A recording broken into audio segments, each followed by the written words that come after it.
મહીસાગર જિલ્લાનો ભાતીગળ લોકમેળો એટલે સંતરામપુરાનો રવાડીનો મેળો। શિક્ષણ મંત્રી ડોક્ટર કુબેરભાઈ ડિંડોરના હસ્તે સંતરામપુર ખાતે ઐતિહાસિક રવાડીના મેળાનું ઉદ્ઘાટન કરવામાં આવ્યું। મહીસાગર જિલ્લાના સંતરામપુરની એક આગવી ઓળખ એટલે રવાડીનો મેળો। રવાડીનો મેળો એટલે સંસ્કૃતિ અને ધર્મનો સમન્વય। સંતરામપુર ખાતે ઐતિહાસિક રવાડીના મેળાનું આયોજન વર્ષોથી પરંપરાગત રીતે કરવામાં આવે છે।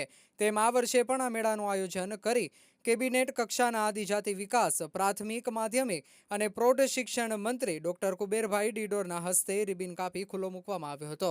ઉલ્લેખનીય છે કે જૈન સમાજ દર વર્ષે ભાદરવા સુદ પાંચમથી 14 સુધી મહાપર્યુષણ પર્વ ઉજવણી કરે છે અને ત્યારબાદ પૂનમે નાની રવાડી તથા એકમ અને બીજ રવાડી આદિનાથ તીર્થંકરની સોના ચાંદીની પ્રતિમાને રથમાં બેસાડીને તેમની શોભાયાત્રા કાઢવામાં આવે છે।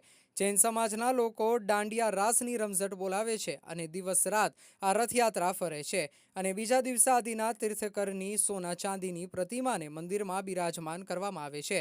આ ઉદ્ઘાટન કાર્યક્રમમાં જિલ્લા કલેક્ટર નેહા કુમારી, તાલુકા પંચાયત પ્રમુખ હરેશભાઈ વળવાઈ, નગરપાલિકા ચીફ ઓફિસર દીપસિંહ હઠીલા, પ્રાંત અધિકારી, મામલતદાર, પાલિકાના કોર્પોરેટરો, સરપંચો સહિત નગરજનો ઉપસ્થિત રહ્યા હતા।